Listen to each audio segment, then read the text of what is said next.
오늘은 여러분과 함께 비대면으로 예배를 드리게 되었습니다. 비록 얼굴을 맞대지 아니해도 우리 주님께서는 여러분의 삶의 현장에 지금 여러분과 함께 계심으로 경건한 마음으로 우리 모두 예배에 임해 주시기 바라겠습니다. 우리 다 같이 묵도하심으로 주일 예배를 드리도록 하겠습니다. 다 같이 묵도하시겠습니다.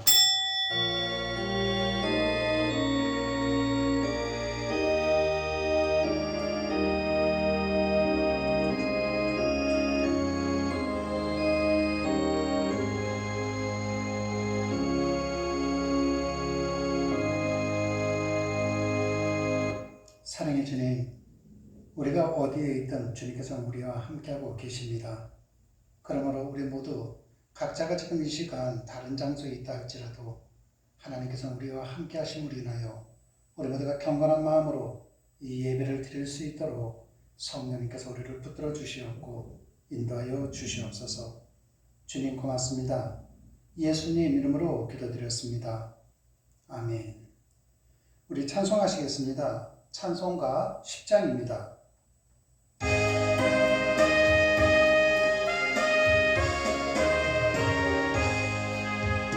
전나와 오셔서 주 이름 찬송케 하옵소서. 영광과 권능의 성부여 오셔서 우리를 다스려 주옵소서.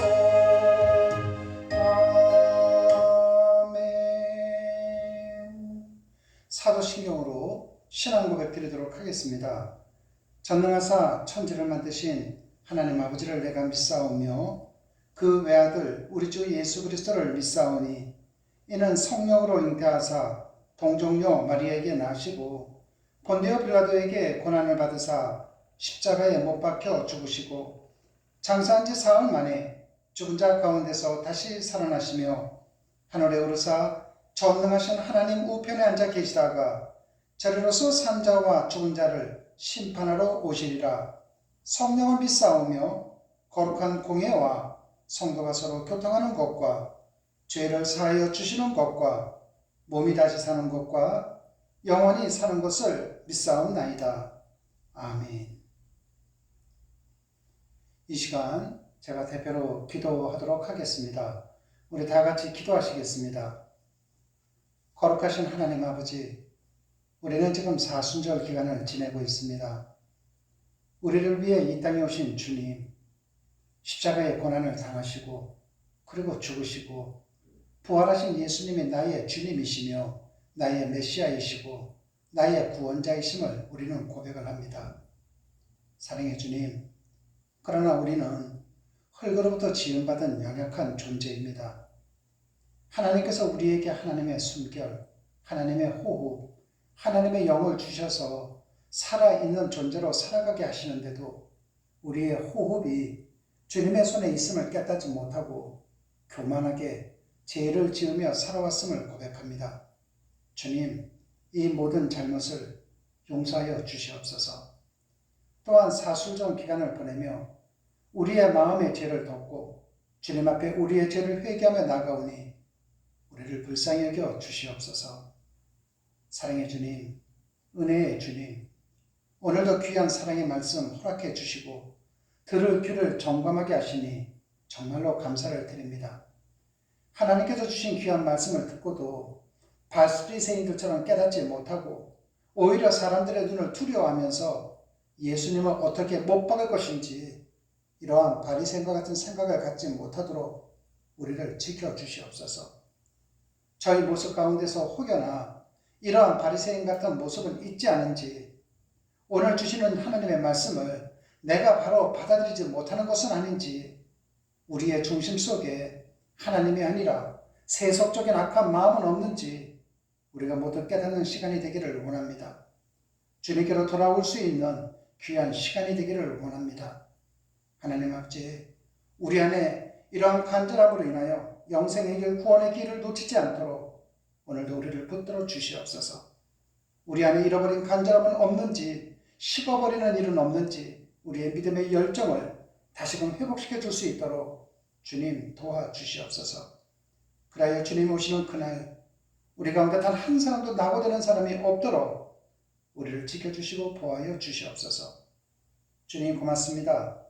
예수님 이름으로 기도드렸습니다. 아멘. 오늘 주시는 말씀을 보도록 하겠습니다. 누가복음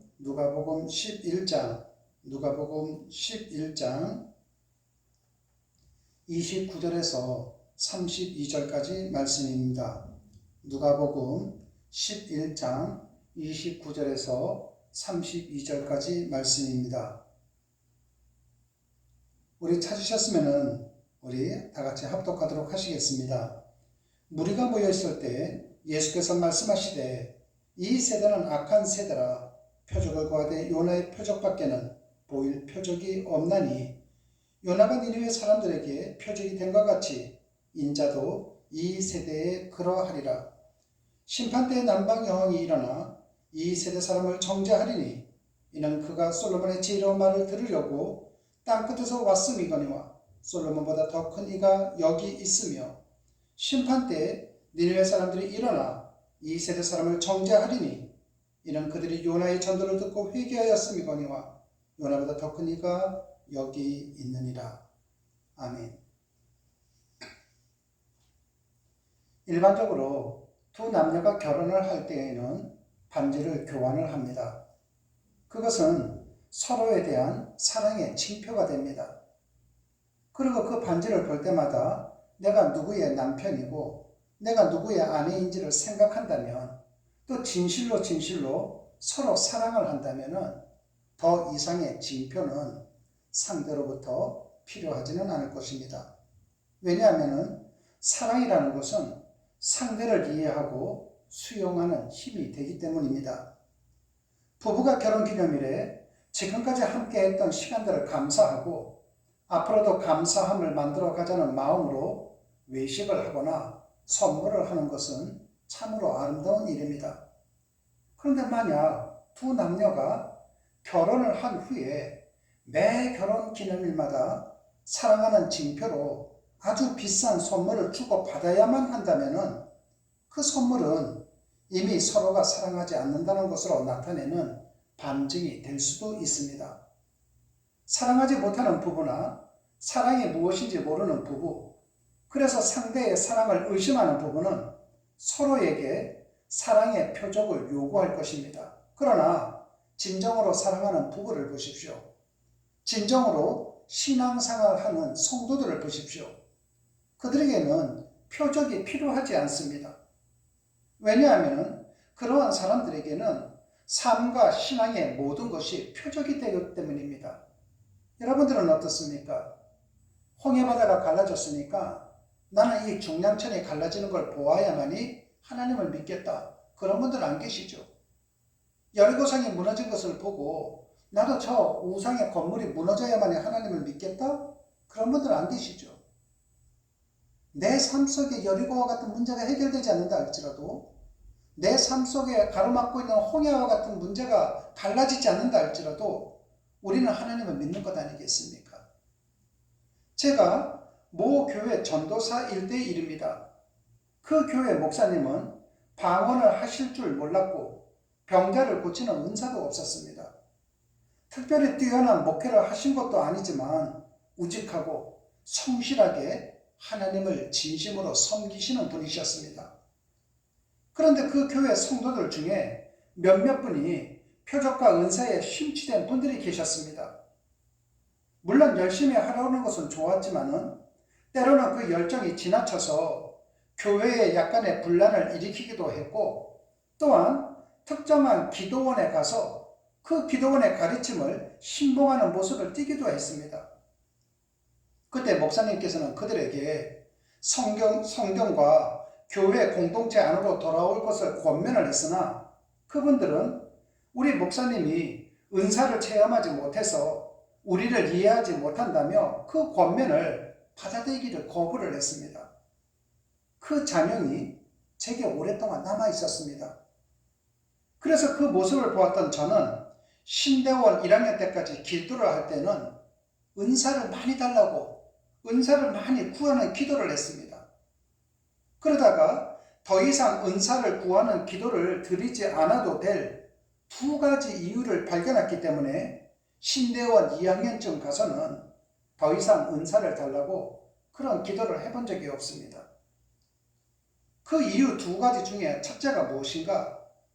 제가 은사를 구하는 이유는 은사를 받은 사람들을 품기 위해서 기도했던 것이 아니라 저를 자랑하고 싶어서 그러한 기도를 했던 것입니다. 나도 이런 은사 있어. 나도 저런 은사 있어. 이렇게 자랑하고 싶어하는 마음이 있다는 것을 확인하고 그리고 그것을 깨달은 이상 더 이상 그런 기도를 드릴 수가 없었습니다.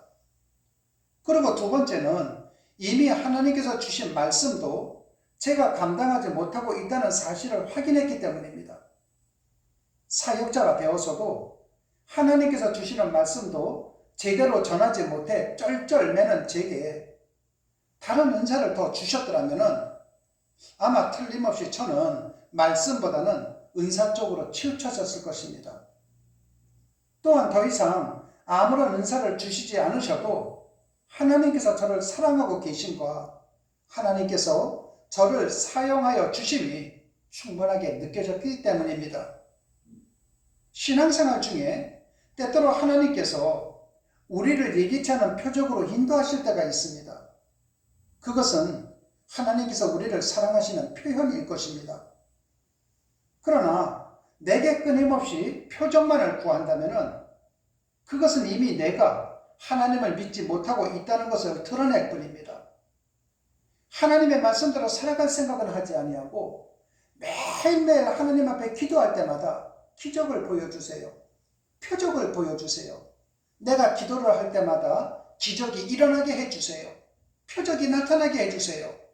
내가 그러한 삶을 살아간다면 내가 표적을 쫓아가는 신앙인은 되려는지 몰라도 하나님을 믿는 자가 될 수는 없다는 것입니다.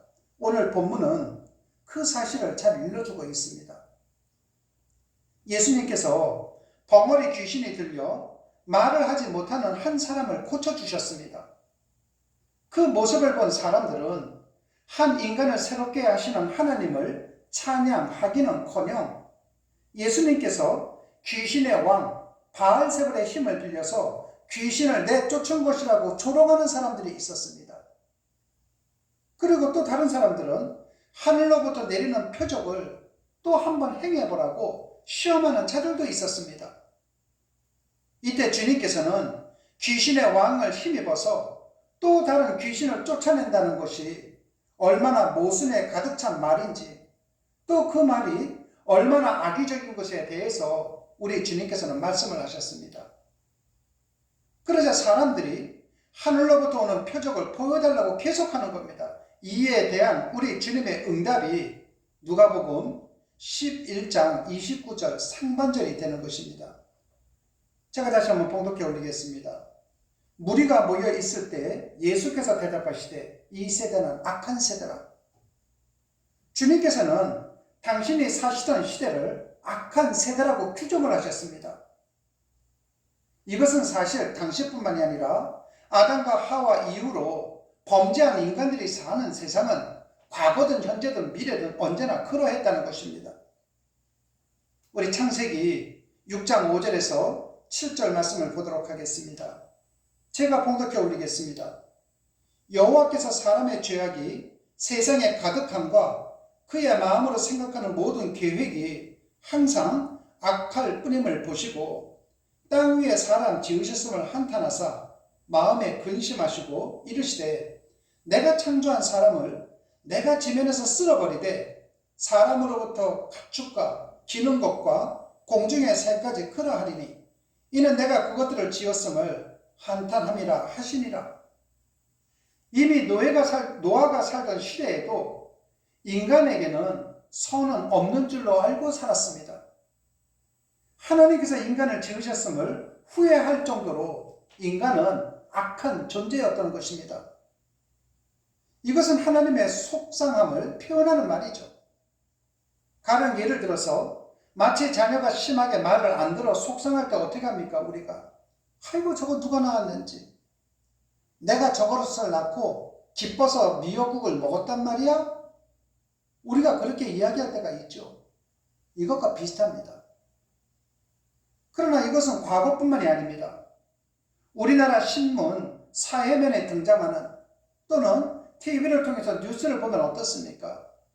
보험금을 타겠다고 남편이 아내를 죽이고 아내가 남편을 청부살인하고 자식이 부모를 폭행하고 죽이고 부모가 자식과 동반 자살했다는 기사가 읽으면 이러한 시대를 살고 있는 우리를 보시면은 우리 주님께서 뭐라고 말씀하시겠습니까? 가장 악한 시대라고 말씀하지 않겠습니까? 주님께서 당시를 악한 세대라고 규정하신 이유입니다. 누가복음 11장 29절 말씀을 다시 한 번 더 보도록 하겠습니다. 제가 봉독해 올리겠습니다.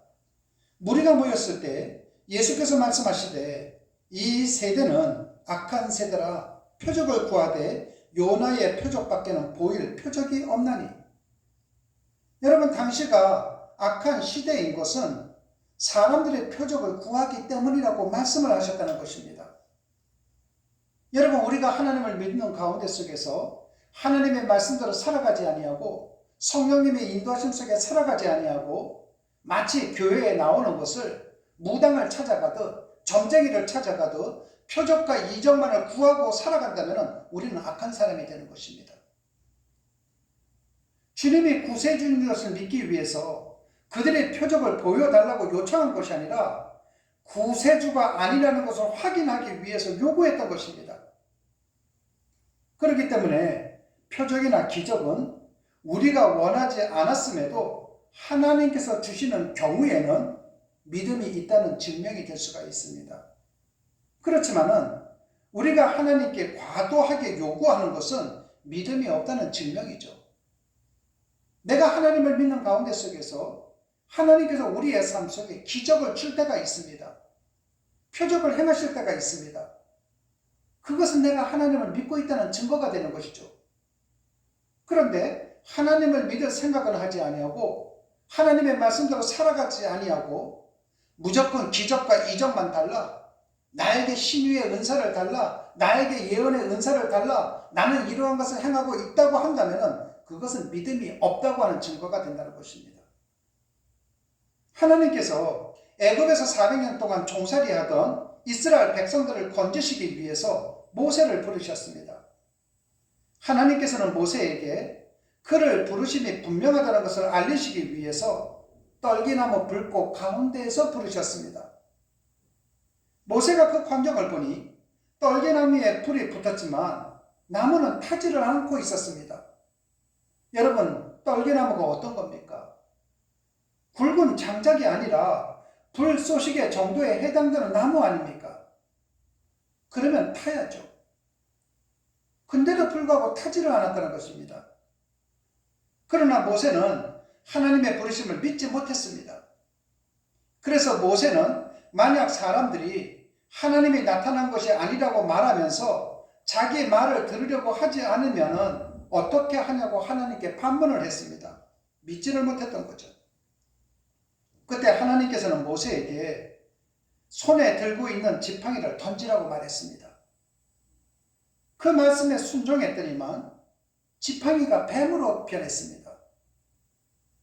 다시 하나님께서는 모세에게 뱀의 꼬리를 잡으라고 했습니다. 여러분, 뱀을 잡을 때 어디를 잡아야만 됩니까? 머리를 잡아야만 됩니다.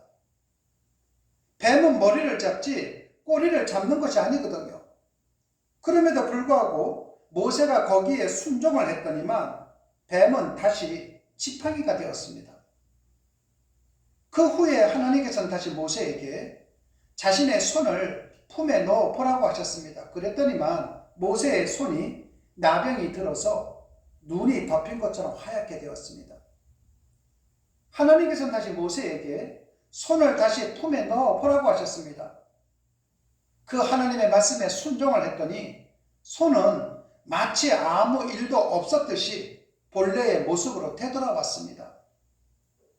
이처럼 3번의 기적을 보았다면 모세가 순종할 법도 한데 모세는 그러지 않았습니다.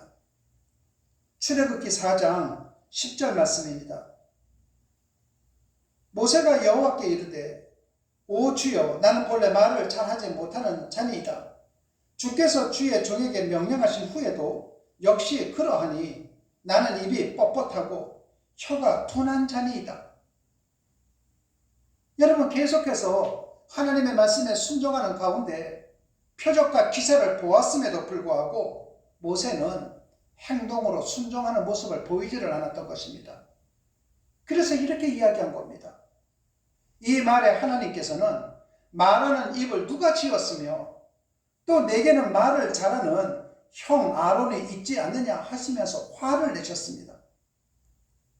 하나님께서 모세에게 3번씩 기적을 보여주신 것은 모세가 믿었기 때문이 아니라 모세가 믿지 못하고 있었기 때문에 그것을 보여준 것 아니겠습니까? 이건 모세뿐만이 아닙니다. 사사였던 기드온의 경우도 동일합니다. 기드온이 살던 당시에 이스라엘 백성들은 미디안 사람들에게 7년 동안 노예 생활을 하고 있었습니다.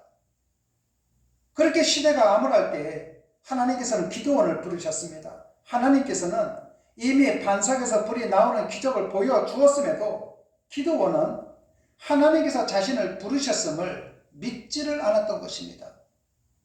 그래서 기드온이 어떡합니까? 기드온이 이런 기도를 드립니다. 사사기 6장 36절에서 37절 말씀을 제가 봉독해 올리도록 하겠습니다. 기드온이 하나님께 여쭈되 주께서 이미 말씀하신 같이 내 손으로 이스라엘을 구원하려 하시거든 보소서 내가 양털 한 뭉치를 타작 마당에 두리니 만일 이슬이 양털에만 있고 주변 땅은 마르면 주님께서 이미 말씀하신 것 같이 내 손으로 이스라엘을 구원하실 줄을 내가 알겠나이다 하였더니. 여러분, 지금 기드온은 하나님에게 요구를 했던 것입니다. 내가 양털 한 뭉치를 타작마당에 둘 것인데 이슬이 양털만 젖고 주변의 땅은 젖지 않는 기적을 보여주십시오. 그 다음날 일어나 확인했더니 기드온이 기도한 그대로 되었습니다. 양털에 물기가 묻을 정도가 아니라 양털에 있던 물을 짰더니만 그릇에 가득할 정도로 양털이 젖어 있었습니다. 그럼에도 불구하고 기드온은 아직도 하나님을 믿을 수가 없었던 것입니다. 그래서 이번에는 전날과는 반대가 되기를 기드온이 기도를 합니다. 39절 말씀입니다. 기드온이 또 하나님께 여쭈되 주여 내게 노하지 마옵소서. 내가 이번만 말하리이다. 구하옵나니 내게 이번만 양털로 시험하게 하소서. 원하건대 양털만 마르고 그 주변 땅에는 다 이슬이 있게 하옵소서 하였더니. 자, 처음에는 기드온이 양털만 젖고 주변의 땅은 젖지 않게 해주십시오. 그것을 보여주십시오. 그렇게 했는데도 불구하고 믿지를 못하고 그 다음날은 어떻게 됩니까? 양털은 젖지 않고 주변의 땅만 젖게 하소서. 그 다음날에도 하나님께서는 기드온의 기도대로 응답을 해주셨습니다. 기드온이 이렇게 여러 번 하나님께 기도한 것은 하나님이 믿었기 때문이 아니라 믿었지 못했기 때문이라는 것입니다. 여러분, 이것은 하나님과 인간과의 관계뿐만이 아니라 인간 관계에서도 동일합니다. 사울 왕의 불순종으로 그 뒤를 이을 왕을 세우기 위해 하나님의 명령에 순종해서 사무엘 선지자는 이새의 집으로 찾아갔습니다. 그러나 아버지 이새는 8명의 아들 중에 7명만 부르고 막내인 다윗은 들판에서 양들을 돌보게 하고 있었습니다. 이새의 마음속에 다른 아들은 혹 왕이 될지는 몰라도 다윗은 절대로 아닐 것이라고 생각을 했던 것이었습니다. 일반적으로 막내는 가정에서 가장 귀여움을 많이 받습니다. 그러나 다윗은 천덕꾸러기 그 자체였던 것입니다. 우리가 잘 알고 있는 이스라엘과 블레셋 사이에 전쟁이 있었을 때 이새의 장남부터 셋째까지는 모두가 전쟁터에 나갔습니다. 하루는 이새가 막내인 다윗을 불러서 심부름을 시킵니다. 여러분, 이세에게 8명의 아들 가운데 속에서 장남부터 셋째까지는 전쟁터로 나갔습니다. 그렇다면 넷째부터 일곱째까지 4명의 형제들이 다 있는 것 아니겠습니까? 그런데도 불구하고 아버지는 다른 아들을 시킨 것이 아니라 막내를 불렀던 것입니다. 그러고 난 다음에는 그 막내에게 이렇게 이야기를 합니다. 사무엘상 17장 17절에서 18절 말씀입니다. 이 부분을 제가 표준 세번역 성경, 고대 사본을 그대로 번역한 책이죠. 표준 세번역 성경으로 한번 봉독해 올리겠습니다. 여기에 있는 볶음곡식 한 에바와 빵 10덩어리를 너희 형들에게 가져다 주어라. 너는 그것을 가지고 빨리 진으로 가서 너희의 형들에게 주어라. 그리고 이 치즈 10덩이는 부대장에게 갖다 드리고 너희 형들의 안부를 물은 뒤에 형들이 잘 있다는 증거물을 가지고 오너라. 다른 동생들은 다 놔두고 막내에게 심부름을 시키는 것도 문제지만은 아버지는 다윗에게 음식을 가져다 주었다는 증표를 가지고 오라고 했습니다. 아버지와 다윗 사이의 그 증표는 신뢰의 증표가 아니라 불신의 증표가 아니겠습니까? 너 이거 갖다 주고 난 다음에 증거물 갖고 와야 돼. 믿지를 못했던 거죠. 다윗이 그 부모에게 얼마나 서름을 많이 받았는지 시편 27편 10절 말씀은 이렇게 고백을 합니다. 다윗의 고백입니다. 내 부모는 나를 버렸으나 여호와는 나를 영접하시리이다. 참으로 처절한 고백이 아닙니까? 부모가 계시지 않는다면 몰라도 부모가 계심에도 불구하고 이런 대접을 받는 것이 다윗에게는 한없는 고통이었던 것입니다. 여러분 오늘 말씀도 마찬가지 아닙니까? 귀신에 들려 장애를 입었던 사람이 고침을 받은 것을 보고도 또 다른 표적을 구했던 사람들에게 우리 주님께서 뭐라고 말씀하십니까? 오늘 본문 29절 하반절에서 그리고 32절을 보면은 우리 주님께서는 이렇게 말씀하고 계십니다. 제가 29절 하반절에서 32절까지 말씀을 봉독해 올리겠습니다. 무리가 모였을 때 예수께서 말씀하시되 이 세대는 악한 세대라 표적을 구하되 요나의 표적밖에는 보일 표적이 없나니 요나가 니느웨 사람들에게 표적된과 같이 인자도 이 세대에 그러하리라. 심판 때에 남방 여왕이 일어나 이 세대의 사람을 정죄하리니 이는 그가 솔로몬의 지혜로운 말을 들으려고 땅끝에서 왔음이거니와 솔로몬보다 더 큰 이가 여기 있으며 심판 때에 니느웨 사람들이 일어나 이 세대 사람을 정죄하리니 이는 그들이 요나의 전도를 듣고 회개하였음이거니와 요나보다 더 큰 이가 여기 있느니라. 여러분 니느웨 사람들은 요나의 말을 듣고도 회개했고 남방의 여왕은 솔로몬의 말을 듣고 그 지혜의 머리를 숙이고 돌아갔는데 요나를 거기에 보내고 솔로몬에게 지혜를 준 주님께서 말씀하고 계심에도 불구하고 사람들은 믿지 않았다는 것입니다. 안타까운 것이죠. 여러분 이것이 니느웨 사람들하고 그리고 남방의 여왕만 그렇습니까? 요나의 말을 듣고 니느웨 사람 12만 명이 회개했다 할지라도 요나가 주님보다 더 클 수 있습니까? 없습니다. 갓난아기를 죽이지 않고 어머니의 품에 돌려준 솔로몬의 결정이 아무리 명판결이었다 할지라도 또 솔로몬이 이스라엘 전 역사에 가장 넓은 땅을 통치했다 할지라도 그 솔로몬이 주님보다 클 수 있겠습니까? 없습니다. 비교 자체가 불가능합니다. 그럼에도 불구하고 우리 주님께서는 그런 대접은 고사하고 손가락질과 조롱을 받으시고 십자가를 지시는 대접을 받으셨습니다.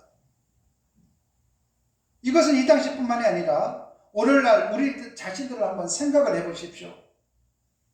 우리 주님은 우리에게 영생을 주시기 위해 십자가를 지셨습니다. 그런데 우리는 지금 주님을 어떻게 생각합니까? 여러분들은 주님을 어떻게 생각합니까? 주님을 초라하게 대접하고 있는 것은 아닙니까? 우리가 우리 자신이 우리 주님을 어떻게 생각하고 있는지 곰곰이 생각을 해 보십시오.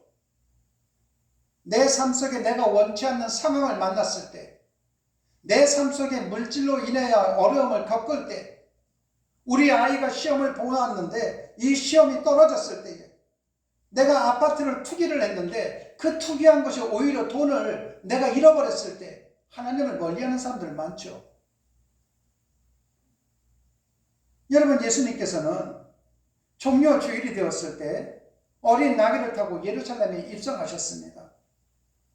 우리는 이 부분에 대해서 여러 차례 말씀을 드린 적이 많습니다. 사람들은 호산나를 외치며 우리 주님 앞에 열광을 했습니다. 그런데 불과 닷새 후에 어떻습니까? 예수님을 십자가에 못 박아 죽이라는 소리를 사람들이 외쳤을 때 그 사람들이 누구입니까? 예수님을 십자가에 못 박아 죽이라고 소리를 질렀던 사람들은 다른 사람들이 아니었습니다. 예수님께서 예루살렘에 입성했을 때 우리 주님을 향해서 호산나, 나를 구원해 달라며 열렬히 환영했던 그 사람들, 똑같은 사람들이 아닙니까? 여러분, 우리 또한 마찬가지입니다. 무슨 일이 있어서 내가 원하는 일이 있을 때에는 하나님의 은혜가 나에게 임했다고 금방 얘기를 했다가도 원치 않는 일이 있을 때에는 하나님을 멀리하는 이 당시에 예루살렘 성민들과 무엇이 다르겠습니까? 여러분, 우리 주님께서 십자가에 달리실 때가 6월절이었습니다. 유대인들의 최대 명절이었던 6월절에는 관습에 의해서 총독은 죄수 한 명을 풀어주는 일이 있었습니다. 오늘날로 생각한다면 대통령의 특사라고 생각하시면 될 것입니다. 그런데 오늘날 대통령의 특사와는 다른 점이 있는데 그 다른 점이 무엇인가? 백성들이 원하는 사람을 풀어주는 겁니다. 예수님이 무죄하다는 것으로 확실한 빌라도 총독은 이 제도를 이용해서 예수님을 풀어주려고 했습니다. 이때에 빌라도가 이스라엘 백성들에게 했던 말을 마태복음 27장 17절 말씀이 이렇게 증거하고 있습니다. 그들이 모였을 때 빌라도가 물어 이르되 너희는 내가 누구를 너희에게 놓아 주기를 원하느냐? 바라바냐? 그리스도라 하는 예수냐 하니라. 여러분, 바라바가 누굽니까? 밀란을 꾸미고 살인을 한 사람이라고 성경은 분명하게 밝혀주고 있습니다. 그런데 이 부분을 마태복음 27장 17절 이 말씀을 고대 사본을 번역한 표준 새번역 성경은 이렇게 번역하고 있습니다. 제가 봉독해 올리겠습니다. 무리가 모였을 때 빌라도가 그들에게 말하였다. 내가 누구를 놓아주기를 바라오. 바라바 예수요? 그리스도라고 하는 예수요. 여러분, 지금 표준 새번역, 고대 사본을 번역한 표준 새번역 성경은 바라바를 바라바라고만 얘기하지 않았습니다. 바라바 예수라고 했습니다. 그리고 예수님을 가리켜서는 그리스도 예수라고 했습니다. 예수는 구원이라는 뜻입니다. 빌라도는 사람들에게 물었던 것입니다. 만약 바라바가 당신들의 구원자라고 생각한다면 바라바를 택하고 예수가 당신들의 구원자라고 생각한다면 예수를 택하라는 것입니다. 이 바라바의 이름의 뜻은 바르와 아바라는 두 단어가 합성된다는 겁니다. 바르라는 것은 아들이라는 뜻이고 아바는 아버지라는 뜻입니다. 즉 바라바는 아버지의 아들, 사람의 아들이라는 뜻입니다. 그렇다면 여러분, 예수님께서는 하나님의 아들이고 바라바는 사람의 아들입니다. 바라바는 모든 인류를 대표하는 인물이고 우리 모두의 자아상 아닙니까? 아버지는 자식을 책임지는 사람입니다. 그러므로 바라바는 세상의 것이라면 예수님은 하나님의 것입니다. 빌라도 총독이 이렇게 부른 겁니다. 내가 누구를 놓아주기를 원하오? 사람의 아들입니까? 하나님의 아들 예수 그리스도입니까? 세상의 부귀 영화와 인기와 명예입니까? 아니면은 영원한 하나님의 나라 영원한 진리입니까? 여러분, 이때 사람들은 예수 그리스도를 외쳐야만 했습니다. 그러나 사람들은 어떻습니까? 예수님을 외쳤던 것이 아니라 세상의 것을 달라는 겁니다. 그래서 예수님이 죽으신 것 아닙니까? 오늘날도 마찬가지입니다. 하나님을 믿는 자들이 예수 그리스도의 말씀을 붙잡고 나가야 됨에도 불구하고 하나님의 능력을 통하여 이 세상에 무엇인가를 얻어보려고 지금도 예수가 아닌 바라바를 택하는 사람들이 얼마나 많습니까? 아니, 예수님을 그렇게 죽이는 사람들이 얼마나 많습니까? 오늘날도 유명한 기도원에 가보십시오. 말 같지도 않은 사람들이 자신들의 능력으로 병을 고친다고 예수님의 이름을 헛되이 부르는 자들이 얼마나 많습니까? 내가 기도를 했더니까 누가 낫더라. 내가 기도하니까 어떤 사람들이 그 모든 계획이 다 이루어졌더라. 입으로는 하나님의 능력, 하나님의 도우심이라고 이야기하면서도 자기 자신을 드러내고 있는 무당과 같은 목사들이 얼마나 많습니까? 무당과 같은 기도원의 원장들이 얼마나 많습니까? 여러분, 사순절 기간 나에게 그리스도는 누구신지 깊이 생각해 볼 수 있는 시간이 되어야만 됩니다. 진정 내가 누구를 붙잡고 살아야 하는지, 어느 것을 내 인생의 이정표로 삼을 것인지 우리는 깊이 생각을 해봐야만 됩니다. 내가 기도를 했더니만 하나님의 음성이 들렸다. 내가 기도를 했더니만 하나님께서 이렇게 해서 나를 통해서 무슨 일이 일어났다. 더 이상 무당 같은 짓은 해서는 안 되는 거죠. 묵묵히 하나님의 말씀을 듣고 묵묵히 하나님의 말씀대로 살아갈 때에 하나님께서 우리에게 기적과 이적을 주시는 것이지, 내가 어떤 행위를 했기 때문에, 내가 40일 금식 기도를 했기 때문에, 내가 이렇게 작정을 했기 때문에 하나님께서 이렇게 주셨다고 한다면은 본인 스스로는 믿음이 좋은 능력이 있는 그리스도인이라고 생각하려는 줄 몰라도 하나님 보시기에는 악한 세대 속에 있는 악한 인물밖에 더 되겠습니까? 우리 모두 진짜로 예수님을 믿어보자고요. 우리 모두 진짜로 예수님의 말씀으로 살아가자고요.